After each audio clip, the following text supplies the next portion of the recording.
Que a graça benfazeja de Deus esteja com cada um dos irmãos e com cada família nessa noite.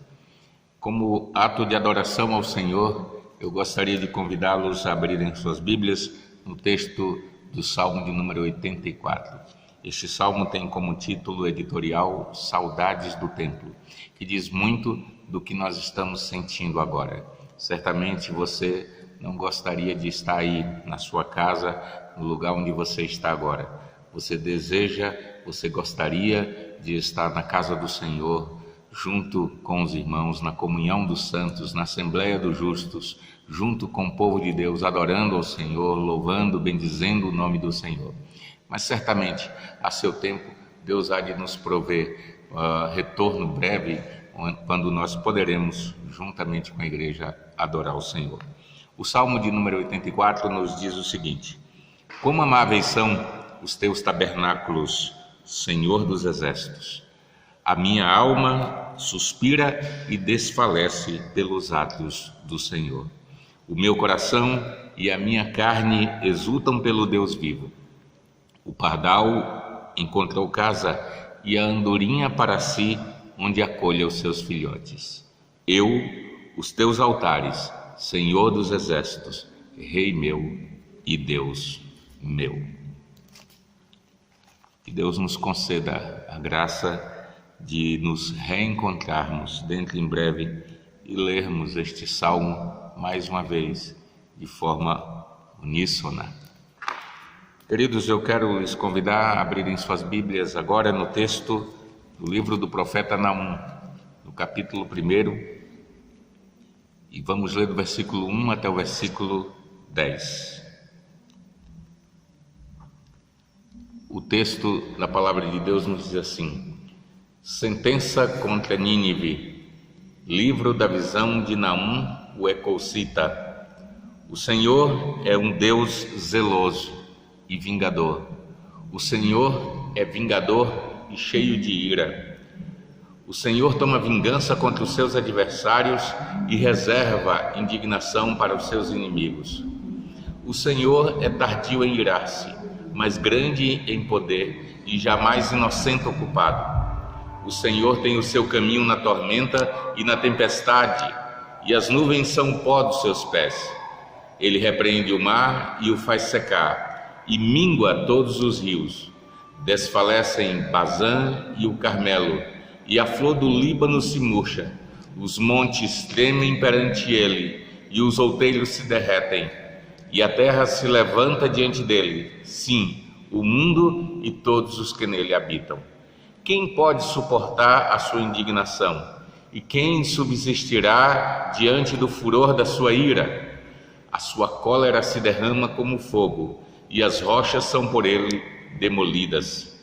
O Senhor é bom, é fortaleza no dia da angústia, e conhece os que nele se refugiam. Mas com inundação transbordante acabará de uma vez com o lugar desta cidade. Com trevas perseguirá o Senhor os seus inimigos. Que pensais vós contra o Senhor? Ele mesmo vos consumirá de todo. Não se levantará por duas vezes a angústia.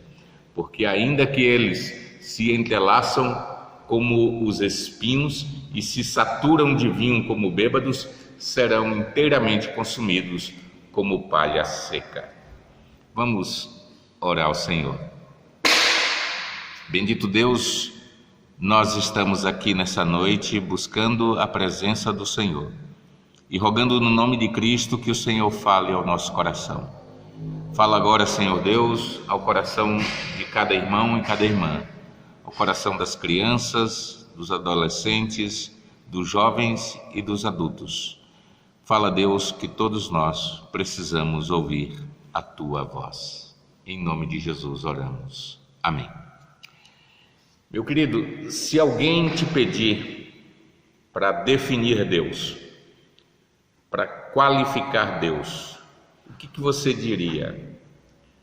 Provavelmente você diria: Deus é amor, Deus é bondade, Deus é fidelidade. Todos nós gostamos de pensar e falar de Deus a partir do aspecto do seu ser relativo à sua bondade. E aí então dizemos: Deus é bom, Deus é amor, Deus é fiel, Deus é misericordioso. Esse é o nosso predileto, gostamos muito de reafirmar isso. Deus é fortaleza na tribulação, na angústia. Tudo isso é verdade. Essas coisas, ou essa percepção a respeito de Deus, conforta a alma, acalma o coração e nos enche de esperança, nos enche de confiança. Mas a verdade é que há também aspectos do ser de Deus os quais nós não gostamos de pensar ou não gostamos de falar. Por exemplo, falar Deus é zeloso, Deus é vingador, ou Deus é cheio de ira, cheio de indignação, Deus está cheio de cólera. Nós não gostamos de falar sobre Deus dessa forma, dessa maneira. Mas tudo isso é verdade e enche o nosso coração de medo, enche o nosso coração de temor. Afinal, pensar em Deus dessa maneira, como um Deus zeloso, um Deus vingador, cheio de ira, cheio de indignação, cheio de cólera, nos faz pensar que Deus é um Deus temível. Mas a palavra de Deus diz que Ele o é. Deus é um Deus temível. É de quem devemos ter medo. Isso faz sentido para você? Essa foi precisamente a mensagem que o desconhecido profeta Naum, da desconhecida cidade de Elcós, teve que levar para a famosa cidade de Nínive. O nome do profeta Naum significa consolador. Mas que consolo há em suas duras palavras acerca de Deus? Certamente essa mensagem foi para Naum, de fato, um fardo para se carregar. Contudo, havia um grupo de pessoas para as quais a mensagem do profeta trazia consolo, trazia alívio. Era Judá. Para Judá, a mensagem de Naum tinha um tom de refrigério, de socorro, de libertação. A mensagem era o anúncio da destruição do seu perseguidor mais temível. Nínive, a cidade para a qual Naum pregou, ou contra a qual Naum pregou, era a capital do Império Assírio. Muito embora Deus houvesse trazido a Assíria para ser instrumento para castigar a nação de Israel, o opressor brutal havia extrapolado os limites da decência em sua crueldade. O Império Assírio dominou o reino de Israel e ainda cercou Jerusalém. Esse poderoso império destruiu a cidade de Tebas, Loamon, e conquistou muitas outras cidades e acumulou riquezas sem conta. 150 anos antes de Naum chegar com a sua mensagem, Nínive recebeu a notícia, através do profeta Jonas, que seria destruída por causa da maldade do seu povo. O prazo para a destruição, dita por Jonas, pregada por Jonas, era de 40 dias. Naquela época, o rei e todo o povo correu para Deus, pediu misericórdia, e Deus poupou a cidade e não a destruiu nos 40 dias que Jonas havia pregado. Em Jonas capítulo 3, versículo 5 está registrado: os ninivitas creram em Deus e proclamaram um jejum e vestiram-se de pano de saco, desde o menor até o maior. Um século e meio depois, portanto, de ter se arrependido mediante a pregação de Jonas, Nínive recaiu na idolatria, na violência e na arrogância.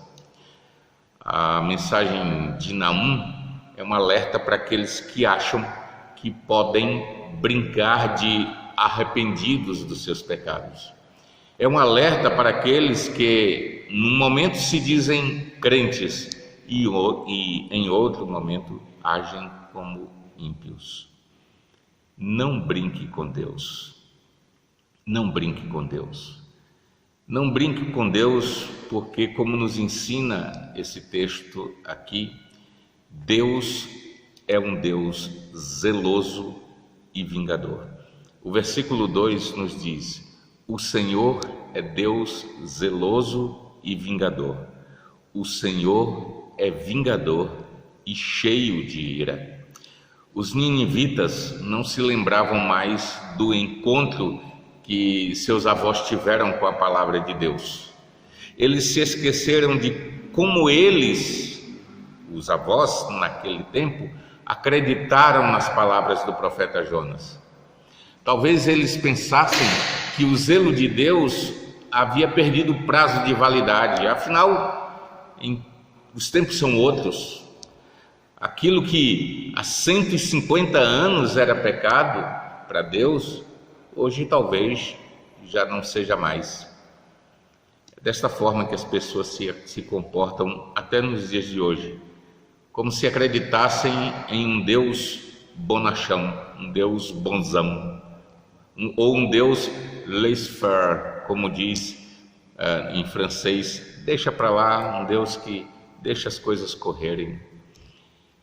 Sistematicamente nós temos visto, especialmente agora durante o carnaval ou durante os carnavais, ou também em algumas manifestações populares, nós temos visto sistematicamente as pessoas zombando de Deus, zombando do Senhor Jesus Cristo, zombando da obra da redenção de Deus para com o homem. Em muitos lugares no mundo também, cristãos são perseguidos, humilhados, ridicularizados e até mortos. As pessoas fazem essas coisas, nutrem um sentimento de total impunidade. Assim como os ninivitas, para essas pessoas de hoje, eles pensam: não haverá quem nos castigue. Esse tipo de atitude está descrita lá no Salmo 64, versículos 5 e 6, quando diz assim: teimam no mau propósito, falam secretamente armar ciladas, dizem: quem nos verá?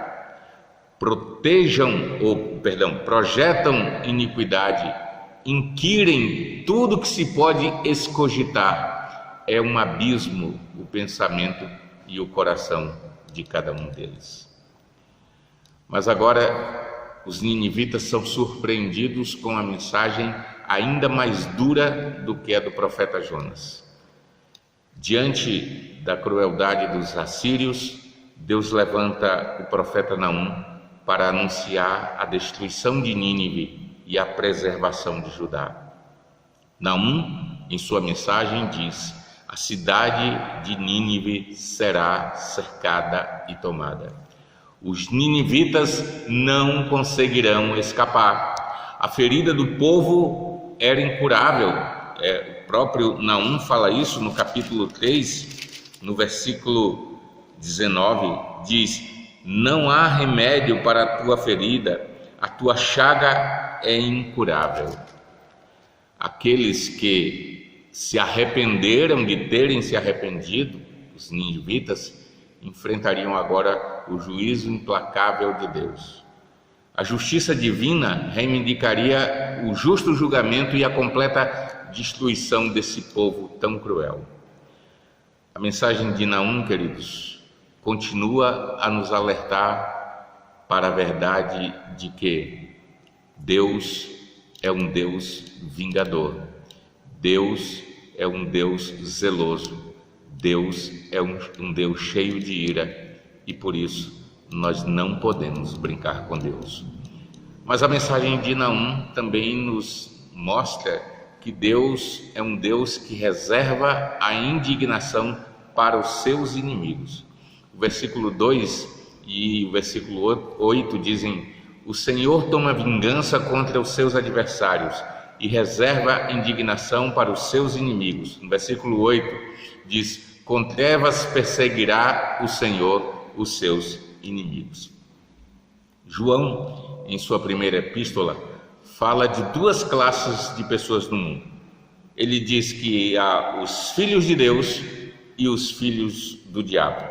Em 1 João, capítulo 3, versículos 8 a 10, João descreve esses dois grupos da seguinte forma. Ele diz: aquele que tem o pecado como uma prática contumaz e prazerosa é filho do diabo. E aquele que não faz do pecado um costume, mas busca viver para o agrado de Deus por meio do Espírito Santo que habita em seu coração, esse é um filho de Deus. Os ninivitas se esqueceram ou não sabiam que os seus atos faziam deles inimigos de Deus e, portanto, filhos do diabo. Segundo alguns comentaristas, Nínive era conhecida como a cidade dos ladrões, porque os seus moradores invadiam e saqueavam outras regiões apenas com o intuito de enriquecer-se. A descrição que o próprio profeta Naum faz de Nínive é assustadora. Abra aí a sua Bíblia, no capítulo 3, versículo 1 até o versículo 4. O texto diz assim: ai da cidade sanguinária, toda cheia de mentiras e de roubo, e que não solta a sua presa. Eis o estalo de açoites e o estrondo das rodas, o galope de cavalos e carros que vão saltando, os cavaleiros que empoeiram a espada flamejante, o relampejar da lança e a multidão dos trespassados, massa de cadáveres, mortos sem fim, tropeça gente sobre os mortos. Tudo isso por causa da grande prostituição da bela e encantadora meretriz, da mestra de feitiçarias, que vendia os povos com sua prostituição e as gentes com a sua feitiçaria. Mas os ninivitas, apesar de serem tão terríveis, eles se achavam poderosos demais. Eles acreditavam que, assim como ninguém até aquele momento foi capaz de resisti-los, ninguém pôde resistir a eles. Eles achavam que Deus também jamais poderia vir contra eles. Mas agora o seu inimigo não é um ser humano qualquer, não é um exército apenas, mas o seu inimigo que se levanta contra ele agora é o próprio Deus. Então Naum pergunta no versículo 9 do capítulo 1: o que pensais vós contra o Senhor? Ou, em outras palavras, o que vocês estão planejando contra o Senhor? Ele os destruirá completamente, diz Naum. Contra Deus ninguém se levanta duas vezes. Eles já haviam se levantado e Deus os perdoou. E Deus diz: ninguém se levanta contra Deus duas vezes. No capítulo 2 de Naum, o profeta descreve como Deus humilhará Nínive, e no versículo 13 do capítulo 2 ele conclui: eis que eu estou contra ti, diz o Senhor dos Exércitos, queimarei na fumaça os teus carros, a espada devorará os teus leõezinhos, arrancarei da terra a tua presa, e já não se ouvirá a voz dos teus embaixadores. É Naum capítulo 2, versículo 13. A mensagem de Naum, portanto, meus queridos irmãos, é que não podemos brincar com Deus, porque se brincarmos com Deus, nos pomos como inimigos dele, e Deus reserva indignação para com os seus inimigos. Mas a mensagem de Naum continua nos alertando: não brinque com Deus. E ele diz: porque Deus não inocenta o culpado. O versículo 3 nos diz isso: o Senhor é tardio em graça, mas grande em poder, e jamais inocenta o culpado. Sem dúvidas, essa é a expressão mais conhecida desse pequeno livro. Essa expressão é traduzida da seguinte maneira na versão NVI: o Senhor é muito paciente, mas o seu poder é imenso. O Senhor não deixará impune o culpado. Essa palavra de Naum também ecoa na epístola de Paulo aos Gálatas. Lá em Gálatas capítulo 6, versículo 7, ele diz assim: não vos enganeis, de Deus não se zomba, pois aquilo que o homem semear, isso também se fará. Quando a geração de Nínive, na época de Jonas, se arrependeu, não se anulou ali o juízo sobre a cidade. É isso que Naum está dizendo para essa nova geração, 150 anos depois. Deus é tardio em irar-se, ou seja, Deus demora a perder a paciência. Deus é paciente, mas a justiça de Deus sobre os perversos ninivitas finalmente havia chegado. O cálice da ira do Senhor estava derramado. Mais uma vez, o apóstolo Paulo, escrevendo aos Gálatas, nos ajuda. Lá em Gálatas capítulo 6, versículo 8, ele nos diz: porque o que semeia para a sua própria carne, da carne colherá corrupção, ou seja, morte. Porque o que semeia para a sua própria carne, da carne colherá a morte. Mas o que semeia para o Espírito, do Espírito colherá a vida eterna. E Paulo ainda, em Romanos capítulo 6, versículo 23, texto muito conhecido de todos nós: porque o salário do pecado é a morte, mas o dom gratuito de Deus é a vida eterna em Cristo Jesus, nosso Senhor. Naum nos adverte: cuidado, Deus é grande em poder, mas jamais inocenta o culpado, ou melhor, e jamais inocenta o culpado. Eu quero concluir essa pequena exposição nessa noite te perguntando: diante dessa assustadora mensagem de Naum, que esperança nós temos? Quem pode nos trazer alento diante da certeza de que somos tão culpados quanto os ninivitas?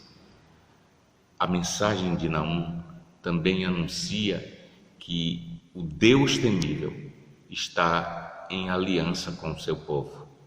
É uma mensagem dura, é uma mensagem terrível contra os inimigos de Deus, mas é uma mensagem amorosa para aqueles que estão em aliança com Deus. O reverendo Hernandes Dias Lopes, escrevendo sobre esse texto, ele nos diz: o livro de Naum ressalta tanto a justiça de Deus contra os seus inimigos, como o livramento providencial do povo da aliança. A mensagem de Naum é uma sentença de condenação para Nínive, mas é ao mesmo tempo uma boa nova de paz para Judá. Aqueles que ousam desafiar Deus e massacrar os indefesos, tripudiando sobre eles, terão de enfrentar o reto juízo de Deus, diz o reverendo Hernandes. Sim, queridos, nós devemos temer a Deus, pois Ele é temível. Contudo, nós sabemos também que Deus é amor. Isso é dito em 1 João, no capítulo 4, no versículo 8 e no versículo 18, quando João diz: aquele que não ama não conhece a Deus, pois Deus é amor. E no versículo 16 de 1 João 4, ele nos diz: e nós conhecemos e cremos no amor que Deus tem por nós. Deus é amor, e aquele que permanece no amor, permanece em Deus, e Deus nele. Assim como Deus reserva a sua ira e indignação contra os que praticam males, o seu amor está reservado para aqueles que buscam refugiar-se nele. Deus ouve a oração do seu povo que clama como o profeta Neemias, lá em Neemias capítulo 9, versículo 32.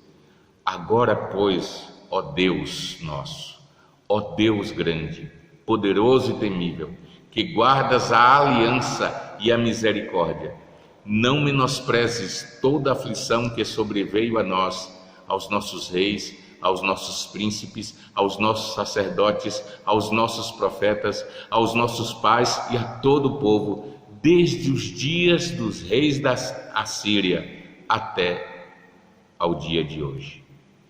A resposta de Deus a este clamor do seu povo é como está em João capítulo 15, versículo 14.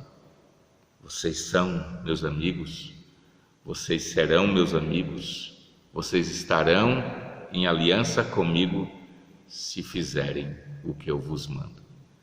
Naum olha para o povo da aliança e os consola dizendo, aí no versículo 7 do capítulo 1 de Naum: o Senhor é bom, é fortaleza no dia da angústia e conhece os que nele se refugiam.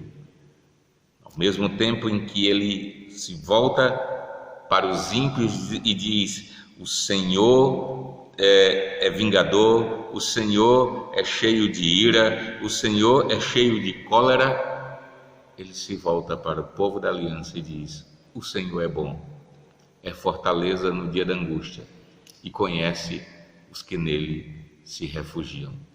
Eu quero concluir essa pequena exposição te dizendo: se você reconhece que Deus é bom, se você reconhece que Deus é amoroso, que Deus é fiel, que Deus é misericordioso, mas tem zombado dele com as suas atitudes ímpias, sentindo mais prazer no pecado e rejeitando buscar uma vida de obediência à palavra de Deus, se você se considera um cristão, mas tem mais prazer no pecado do que prazer em Deus, na sua palavra, hoje o alerta do desconhecido profeta Naum é para você. Com Deus não se brinca, porque Ele é zeloso e vingador, porque Ele reserva indignação para aqueles que não são seus amigos, pois não fazem o que Ele manda, mas são seus inimigos. Deus não inocenta o culpado. Que Deus ajude a mim e a você a não brincarmos com Deus, a não nos passarmos por convertidos, tendo um coração ímpio, desejos ímpios, vontades ímpias. Que Deus nos ajude a nos santificar a cada dia, que você possa colocar-se diante de Deus, clamando: Senhor, santifica-me, para que eu seja alvo das tuas bênçãos e da tua graça. No nome de Cristo. Amém. Que Deus nos abençoe.